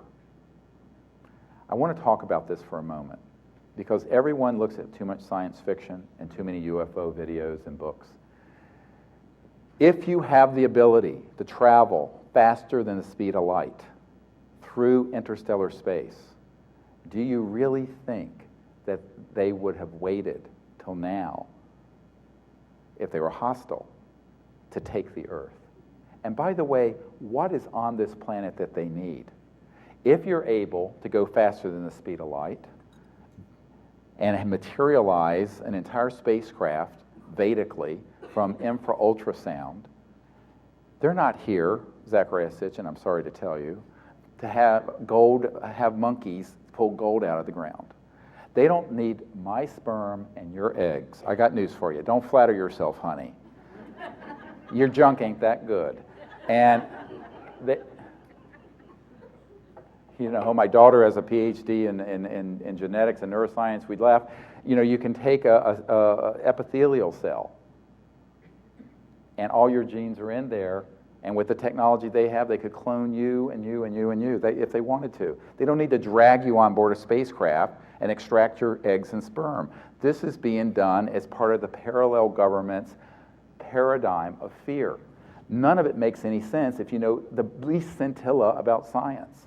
So the actual extraterrestrials that are here are universally peaceful. There is a hierarchy. They're here on a coordinated system with what I call the guardians of Earth, which are the God consciousness civilizations that are the progenitors of life on Earth. There are ones who are concerned about what we're doing to the Earth, because the Earth is precious and sacred, And they're concerned what we might do if we escape the biosphere and end up out in their solar system, creating the havoc that we've created on Earth. But the fact that they're concerned about our hostility does not make them hostile. Don't conflate the two. You understand? So if you understand this and meditate on this, think about it deeply, you can free yourself from the paradigm of fear, go out under the stars and invite them, and they're going to come. They do not want to come to people who are at a level of evolution of a Manichaean worldview of us versus them. They do not want to come to entertain you. They're not dolphins at SeaWorld. They're not your cosmic dolphins, okay? If you want to connect to them spiritually and for a pure-hearted reason, they will be there with bells on in any way they can. And be careful what you ask for, because you're going to get it, okay?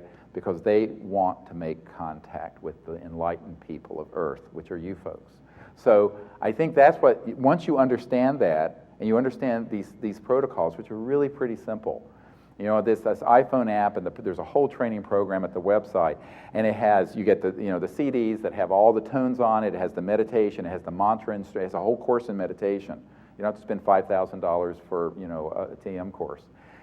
All of that is on there, and that's what we put together, and it's there. Now, what you have to do is then learn how to do it with 3 or 4 or 5 people, go out under the stars, which is why it's really great to come one of these trainings if you can, because you really see it in action, and it's exciting. Everybody understand what we're going to do? Okay. So you want to go through, can we dim the lights in here? And what I want to do is go through some of these images. I'd like to play all of this. This is just a collection of some of the material that we've gotten over the years. And it's sort of like a retrospective from last fall all the way through to 1992. There's a bright spotlight there. I don't know if that's injurious to people's vision. And let's do event selection, and we'll... I do want to play these for you. Those of you who didn't hear it yesterday, these crop circle tones, we'll just play for a moment.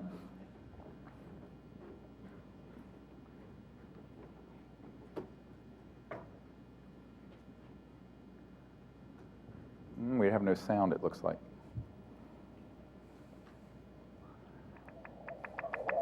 There we go.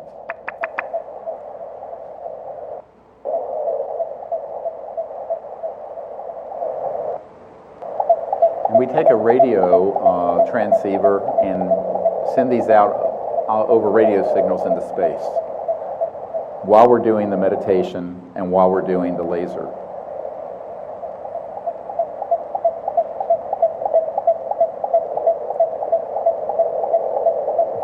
It's quite an interesting tone. Okay, let's go to the next.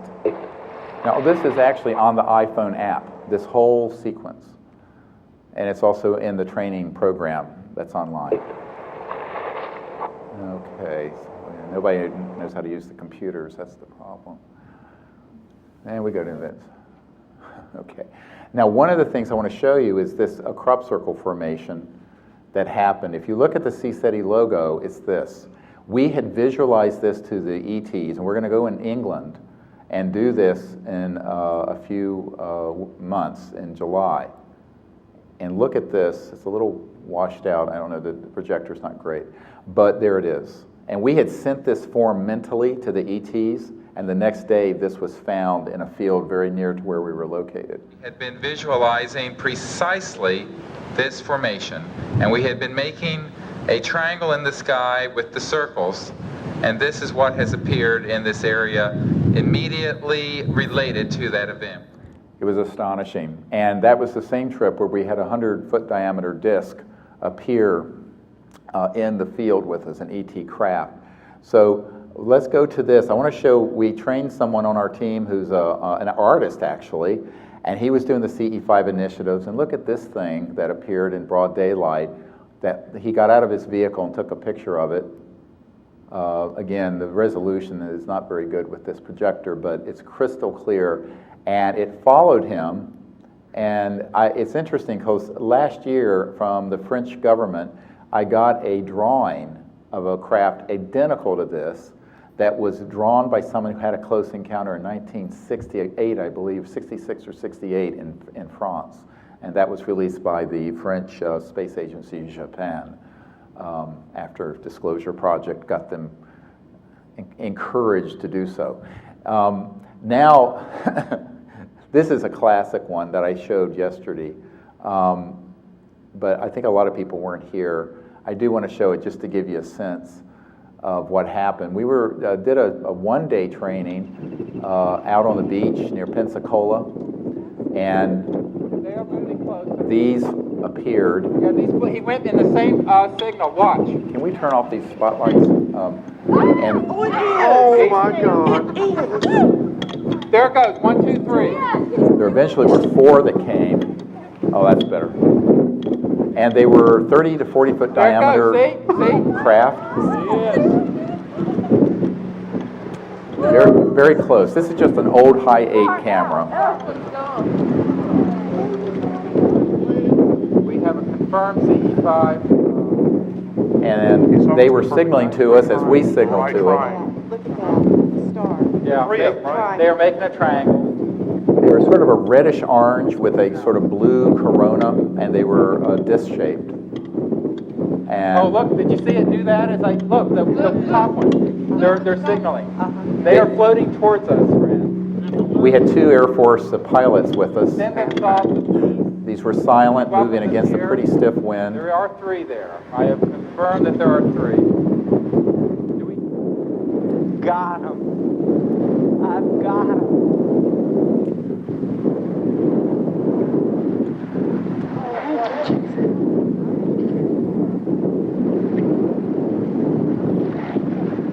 And look, there's 4.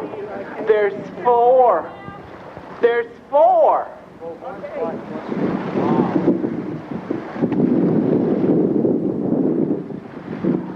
Holy damn hot shit. Dog. Thank you. All right. Now, what's interesting about this that isn't captured on film Hallelujah. Hallelujah. is that as they were approaching, the ETs dematerialized from the craft and appeared in the parking lot as these sort of astral etheric forms. And the people who saw that were so freaked out, there were some women jumped in their pickup truck and roared back to town. And that was very real, and our electronics were going off there as well. Here's an object of a person that we trained was in Santa Fe, and she was doing a contact, inviting them to come, and she felt them and just took her camera, this is the daytime, and took a picture of this object moving very quickly, and outside Santa Fe, New Mexico. Seamless, it has no rivet structures, but it's a sort of a domed disc. Some little things here. It looks like a CCA triangle there. But there's this was moving, they think, at about 500 miles per hour. It's been analyzed very thoroughly. And these sort of things happen to our team members all over the world all the time. And one of the things, I want to show this one because when I decided to move near Thomas Jefferson's home, those of you who don't know, Thomas Jefferson wrote the Declaration of Independence, and his home is Monticello near the University of Virginia, and I have a farm there. The day I decided to move there, this appeared in a field 6 years after the one in England, and it's the best crop circle ever in North America, and it's a variation on a theme of the CSETI triangle, which we could do a whole 5-hour thing on this triangular shape, tetrahedrons, pyramids, sacred geometry. But this appeared in the field of the man who sold us the house that we bought, the farm that we bought, on his family's property. It was the ET saying, welcome. This was on the front page of the local paper, by the way, that crop circle. Now, one of the things that was, let's see. I want to show this picture for a good trans-dimensional one. A couple weeks before we did the National Press Club event, where there were nearly 1 billion people who saw these top secret military people at the National Press Club in Washington, we went to Joshua Tree to make contact and to invite the ETs to guide and protect us. And we went to a cave that Raven had found. And as we left, this appeared. this beautiful cobalt blue transient. It wasn't fully materialized. And this is the spirit of Sherry Adamak, who is my dear friend and who helped me start this project in the early 90s. And she was murdered by Majestic. I and she and Congressman Schiff all got metastatic cancer, and Bill Colby was murdered. I'm the only person left living from those early days. And I have a bit of survivor guilt, I guess. But Sherry was there in spirit right above the cave where we had done a puja and meditation for universal peace. What we're doing is just so beautiful. It's beautiful. It will change your life forever. Now at Shasta, a few years ago, about 5 years ago, some tones appeared all around us. And in the tones, very similar to the crop circle tones. And when this came out of, we were in a meditation inviting the ETs to come. Every person who heard it saw in their mental imaging the spheres, a group of spheres moving along that were ET vehicles.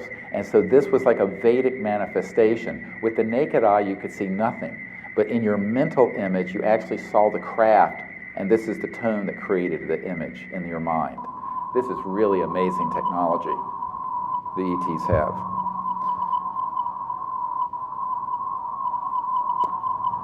When we were at Joshua Tree about 2 months ago, we actually had these tones and also the tones from the crop circles that appeared at the site where I did a puja and out in the middle of the national forest. It was amazing. And we have recording of that as well, but it didn't make it into this yet. This is a really amazing thing that came onto my farm. We had a training there a couple years ago in '06, about 5 years ago, 4.5. And this thing came out of space. I'm looking up. This is me. This is Dr. Bravo.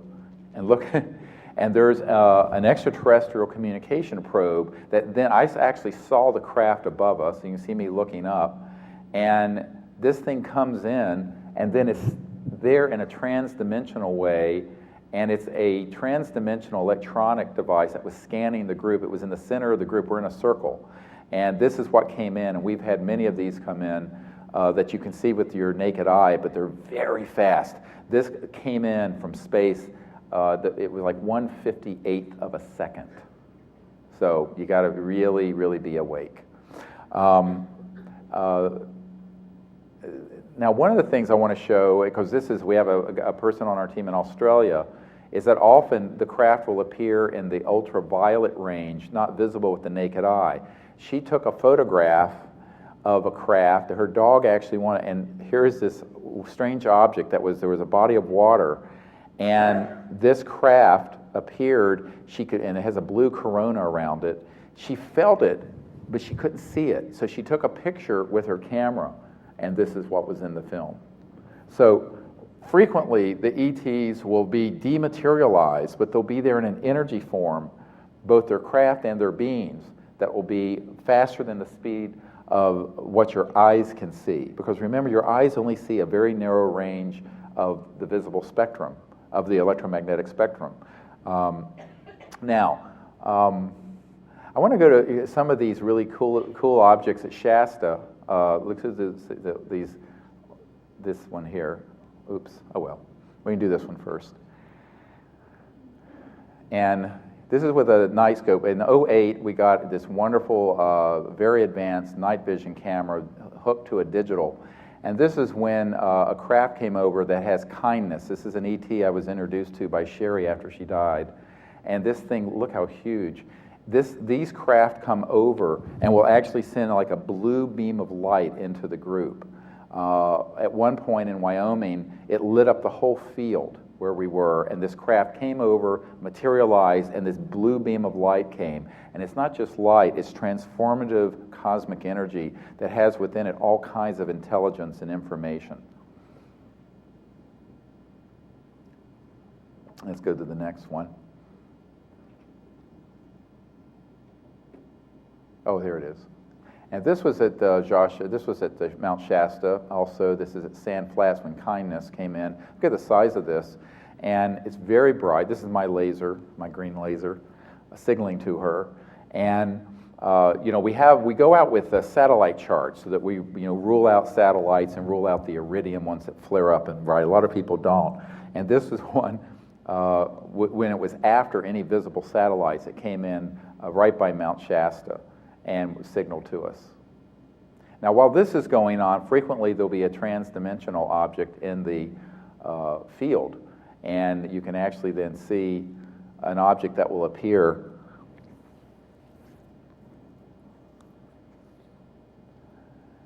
very, very, look how bright, it came right in, very close, how big it is. They're beautiful, very celestial.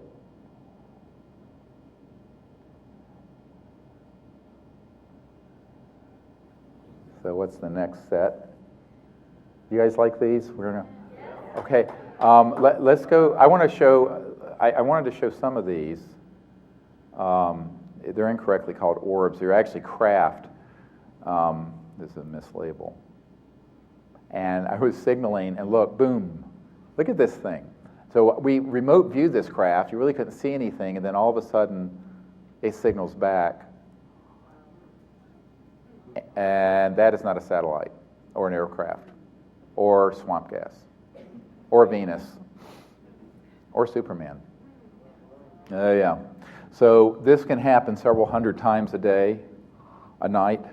Here, look at this that came in right into the field. It's a Sea-City triangle. This is a ship that came in at the crossing point of light, right at the edge of the speed of light, and it's actually about 100 feet from our group. After this, there were ET beams. There they are again. Look how close they are. These trees are about 100 feet away or less. So these are the kind of phenomena that you see that we're getting. And when this happens, it's very fast. Afterwards, there'll be this energy field. And we can sometimes be out in the desert where it's 30, 40 degrees. And the ET vehicle will begin to materialize around us transdimensionally. And the temperature will go up to 60, 70 degrees. You have to take your coat off. And look at this right here in front of the tree, how quickly. So these are the trans-dimensional entries of craft that are at the edge of the speed of light. And they're partially materialized in this plasma type of energy. And here's one right in the field. And you actually will see it's very close. And when you see something like this and you're in the middle of a wilderness, you go, holy Christ. And then you realize with your inner sight and your subtle celestial vision, these are all around us. Now, one of the things I wanted to share is the Orion transmissions of a couple years ago. We were out in Joshua Tree, and I had initiated contact using this sphere, crystal. Now they're confirming. These are the tones coming from the Orion sector. Master control craft from the deep space. We're in the middle of an 800,000 national park, no electromagnetic signals, cell phones, nothing, dead. All of our detectors start going off. After we make conscious contact. And what we have then are objects that start appearing in the sky and in the air around us that are signaling. Simultaneously.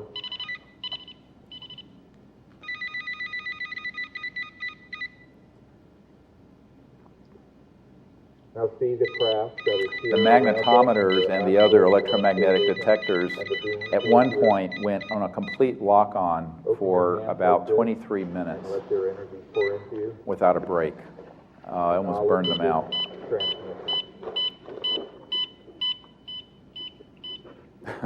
These are actually, some of these are quite close. They look like they're far away.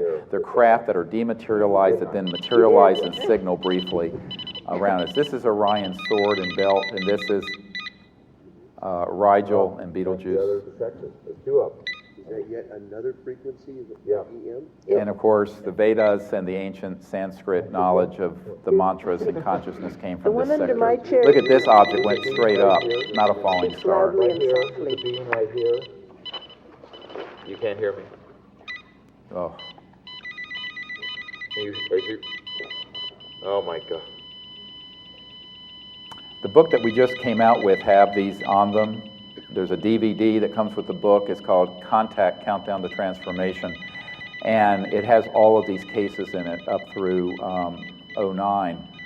And the DVD has all these images on it that are through '09, not anything after that. We have to come out with a new one now, because by the time the ink was dry on the printing of that one, we had had so much more contact.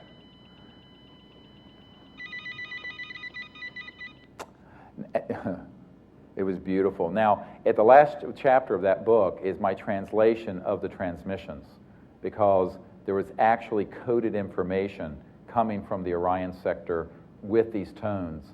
And what I did was go into a state where I could understand it in sort of a binary language, and I spoke it. So that's the last chapter of the book. Now, this is an amazing event that happened. Let's do this one from the Outer Banks from '09. This was about a year and a half, 2 years ago.